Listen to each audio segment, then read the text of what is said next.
¿Hasta dónde serías capaz de llegar para adelgazar? Esto sería la pregunta que sobrevuela la película de la que vamos a hablar hoy, titulada Insaciable, y que se estrena en cines en España hoy, 24 de julio. Este fin de semana la podemos ver ya todos. Una película que me ha gustado, una película de la que valoro su contenido, su crítica que pretende hacer, pero que sin embargo tropieza consigo misma en algunas cosas. Os cuento que me ha parecido sin spoilers y luego haré algún que otro comentario con spoilers, pero eso ya será más cerca del final del vídeo y en cualquier caso aviso como siempre. Pero antes de empezar con el vídeo me presento, yo soy Marina Belvez, fan del cine de terror y aquí hablamos pues de eso, de cine de terror. Y hoy toca hablar de Insaciable.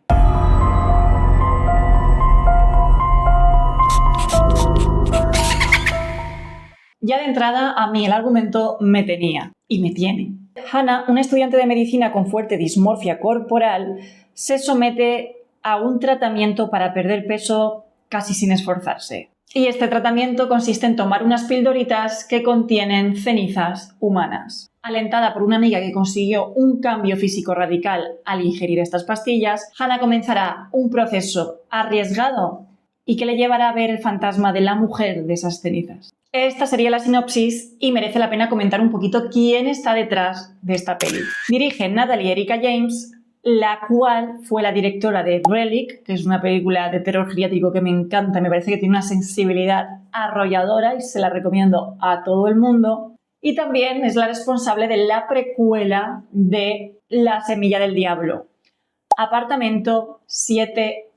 La cual tiene sus cosas, pero a mí la verdad que me sorprendió muy gratamente y tiene una secuencia de baile final que es espectacular y a día de hoy es algo que sigo recordando muchísimo de esta precuela. Sin trabajar muy gráficamente el body horror en esta película, que algo tiene pero no es como su punto fuerte tampoco, sí que tiene ese subtexto, ¿no? Al final es una película que viene de toda esta ola de directoras que utilizan el terror como herramienta de crítica social a determinados problemas que sienten especialmente las mujeres, sobre todo con la presión estética, el físico, etc. Y yo creo también que con el tema de los cuerpos gordos, los hombres también se pueden sentir perfectamente interpelados. Así que es importante señalar también que esta película llega en plena era del Ozempic, ¿no? Estamos viendo un montón de famosas aparecer en alfombras rojas, etcétera, con una descarada pérdida de peso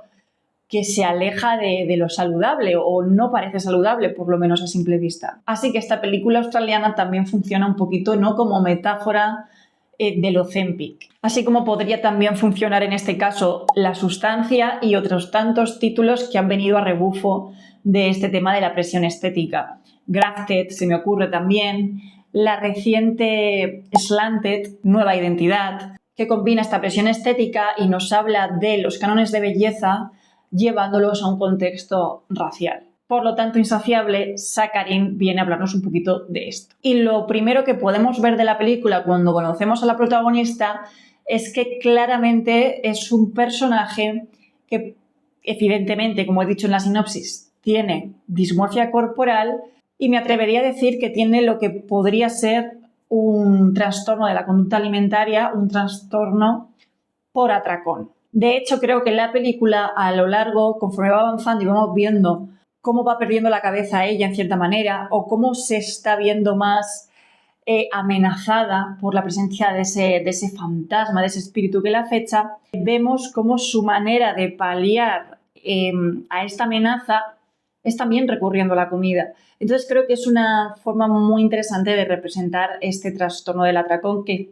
sufre mucha gente y que al final lo que hace es que en episodios de ansiedad donde encuentras una manera de calmar esa ansiedad es con la comida. Por supuesto, cabe decir que yo no soy psicóloga y esto no es ningún análisis clínico, ni tengo formación ni nada, es una interpretación que yo le puedo sacar en base a que sé que existe esto, ¿vale? Pero para nada soy una persona a la que haya que tomar en relevancia ni criterio con cosas tan serias como estas. La película representa el hambre como una trampa de la que no puede salir la protagonista.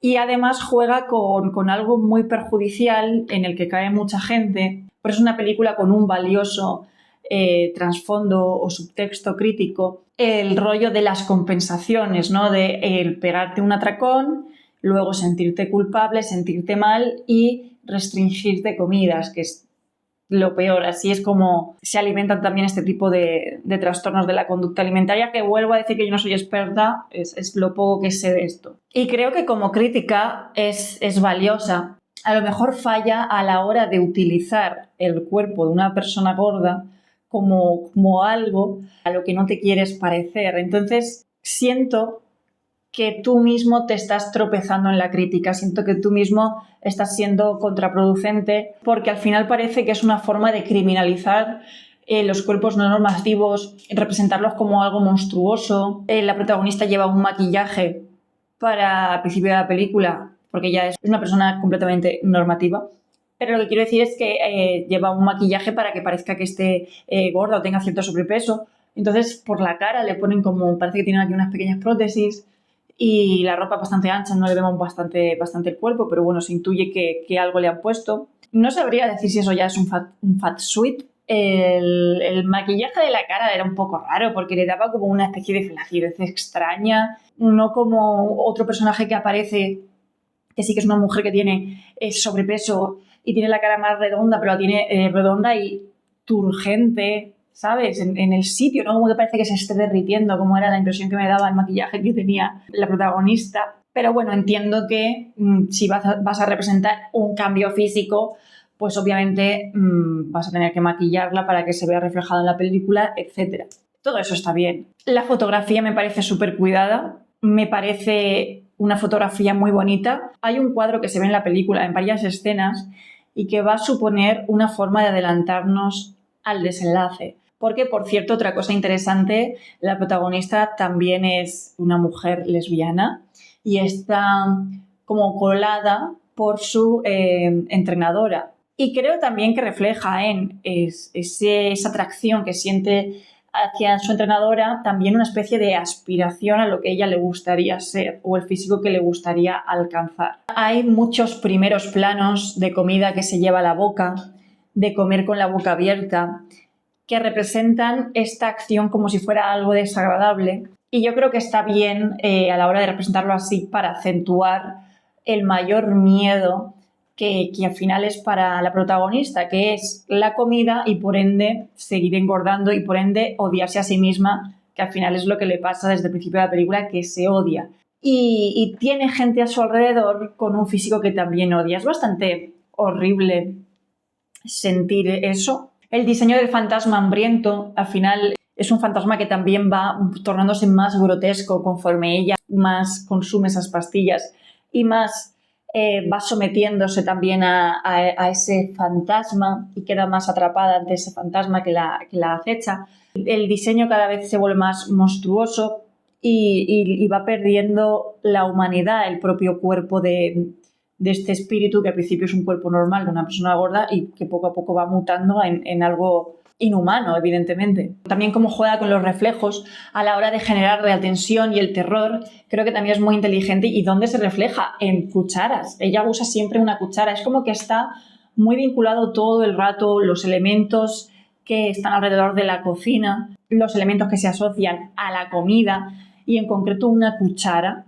De todos los cubiertos que puedes usar, la cuchara me parece también como muy visual. Aquí creo que me he expresado mal. Lo que quiero decir es que la cuchara bien puede ser un cubierto que asociemos a tomarnos una sopita, a tomarnos una cremita de verdura bien rica, pero pues también a tomarnos un puchero, a tomarnos unas buenas lentejas con chorizo, a tomarnos un plato de fabada. Y por supuesto, la cuchara la podemos asociar, y esto ya es más universal que los ejemplos que he puesto, ¿no? Asociarla a tomarte el postre, a tomarte un helado a cucharadas, a los dulces, a cosas que bien se sabe que engordan más que otras. Los postres, alimentos asociados a el estereotipo de que, bueno, si engordas es porque solo comes dulces.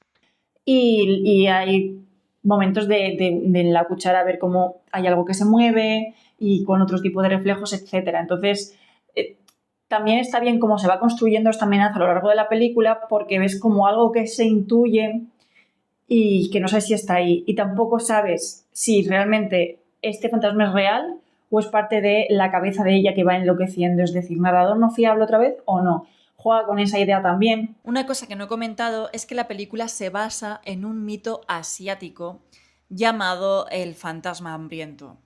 Gaki en Japón, Yulan en China, proviene de la cosmología budista. Según este mito, son espíritus de personas que, debido a su codicia y egoísmo en vida, renacen en un reino de sufrimiento. Están condenados a padecer un hambre y sed insaciables eternamente. En cuanto al aspecto físico de estas criaturas, según se describe en estos mitos, pues tienen cuellos y extremidades muy finos, muy largos, raquíticos, pero los estómagos, sin embargo, están enormes e hinchados, ¿no? Como suele ser un cuerpo en un estado muy grande de hambruna y desnutrición. Y además, pese a tener un apetito voraz, sus pequeñas bocas y sus gargantas tan estrechas no les permiten tragar ni retener cualquier tipo de alimento o bebida. Y todo lo que intentan consumir se convierte en fuego o ceniza en el momento en el que toca su boca. Todo esto viene a ser un castigo divino, ¿no? Un karma negativo, acumulado por la avaricia, los celos y los deseos terrenales excesivos, que es un poquito, ¿no?, lo que le sucede a la protagonista. La protagonista está sufriendo este castigo y podemos deducir que la criatura que la persigue no es que represente tampoco ese espíritu, sino que la maldice para que ella acabe condenada a esto mismo. Tiene ciertas similitudes, obviamente no es el mito literal, pero bueno, me parece algo interesante comentar que proviene de aquí, porque yo lo desconocía por completo. Y en general también la actriz Midori Francis creo que encarna bastante bien la disyuntiva que tiene este personaje, sus contradicciones, sus fobias internas para consigo misma y para con su entorno también. Entonces creo que es una película que creo viene a hablarnos de la gordofobia, de la dismorfia corporal y que quiere ser crítica, aunque a veces con algunos recursos que utiliza puede caer esta crítica en saco roto. Aún así yo, por supuesto, pongo por delante esta voluntad crítica al error en el que cae, que está bien señalarlo y tal, y creo que peca un poco de gordófoba en cierta forma. Aún así, es una película que me ha gustado, muy disfrutable y con muchas ganas de ver más cosas de esta directora. Ahora voy a entrar a hablar con spoilers en un par de detallitos y ya está, gente. Si no has visto todavía la película, dale una oportunidad y me cuentas, sobre todo por aquí, qué te ha parecido a ti. Si todavía no estás suscrito al canal, pues yo te invito a que lo hagas, porque aquí pues traigo reviews, análisis, recomendaciones y muchas otras cosas acerca del cine de terror, que es el mejor género del mundo. Dale like, comenta y nada, quédate si has visto la peli y vamos a hablar un par de cositas con spoilers. Vale, en el tema spoilers, comentar cómo Hannah va desarrollando un hambre voraz conforme más pasa el tiempo y más se va acechando ese fantasma, ¿no? Este fantasma lo que hace es que quiere verla comer. Es que esto creo que es bastante spoiler, por eso no lo he comentado antes. Mi interpretación quizá de por qué este fantasma necesita verla comer, necesita que coma, pero que coma con ansia, que coma sin parar, creo que es una especie de venganza por utilizar su cuerpo para perder peso. Creo que es una especie de venganza por despreciar el cuerpo gordo, por mirar por encima del hombro otros físicos y ser brutalmente desagradable a lo mejor con ellos, aunque ella no verbaliza nada, la protagonista a lo largo de la película podemos leer en su interpretación, en su mirada, etcétera, lo que siente y lo que piensa. Y lo vemos muy claramente en la escena en la que habla con su padre, porque resulta que su padre tiene obesidad mórbida. De hecho, le ponen un fat sui bastante terrible al actor que lo interpreta, que por cierto es Robert Taylor. Creo que es él, si no me estoy equivocando.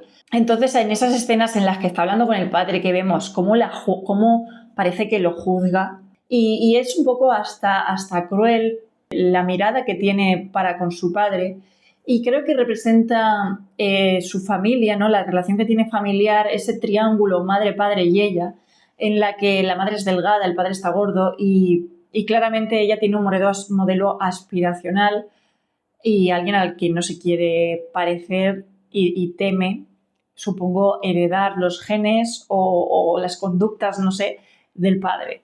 La verdad que lo del Fat Suite me parece un poco sobrada. Podríamos elegir algún actor que tenga ese peso, ese aspecto, ese cuerpo y no recurrir al Fat Suite. Supongo que alguien habrá. Más aún si no lo vas a mostrar delgado en ningún momento. Y entonces, con estas cosas sí que creo que su intención de criticar la gordofobia cae un poco en la reproducción de esta, ¿vale? La peli quiere señalar la violencia que hay en torno a la cultura de la dieta, ¿no? La violencia la violencia alimenticia, la violencia que te impones tú misma, pero recurres en estas cosas visuales, el padre, fantasma, que, como he dicho antes, pues caes en la contradicción. También representa el apetito, el hambre, como metáfora del deseo sexual.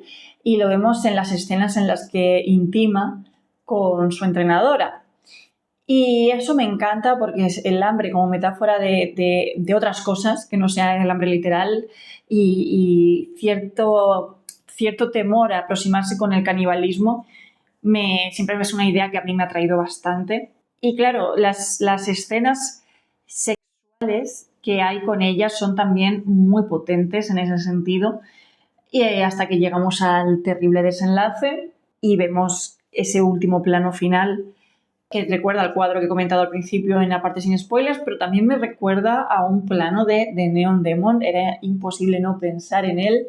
Y es interesante ese cierre porque en cierta manera también parece que, por cómo encontramos el cuerpo de ella abierto en canal, tampoco parece que le falten partes, tampoco parece que se la haya comido. Parece que un poco sí, pero es que está bastante entera, ¿no? Pero parece como más una ansia por estudiar el cuerpo que tú ansías, el cuerpo que tú envidias, que es el de su entrenadora con la que tiene la relación, etc., que otra cosa, ¿sabes? Por eso juega tanto también la película con la investigación del cuerpo, ¿no? Ella trabaja, estudia con cuerpos de gente que dona su físico a la ciencia y tal, pues para que se estudie y tal, constantemente tocando los cuerpos, abriéndolos, estudiándolos. Y creo que ese final pues viene también a hablarnos de cómo pues, el deseo por tener un físico normativo te puede llevar a perder la capacidad de control de esa manera y a cometer pues, un acto aterrador. Y nada, gente, hasta aquí la review. No es una película que dé mucho miedo, la verdad, pero creo que sí que es bastante interesante, creo que tiene recursos guays, creo que cojea por un lado, como ya he dicho, pero bueno, valoro ante todo su intencionalidad. Yo la recomiendo, si has visto la parte con spoilers, aunque no hayas visto la película, pues no, pues ya sabes cómo acaba y todo eso, pero yo la recomiendo, creo que es interesante y creo que te aporta también otro tipo de mirada dentro del terror, que siempre es algo valioso. Y nada, ya te digo, cuéntame qué te ha parecido a ti. Muchísimas gracias por ver este vídeo, muchísimas gracias por quedarte hasta el final. Y si te ha gustado el vídeo, házmelo saber con un buen like. Y nada, muchísimas gracias de nuevo, te mando un abrazo muy fuerte, nos vemos en el próximo vídeo. Chao, chao.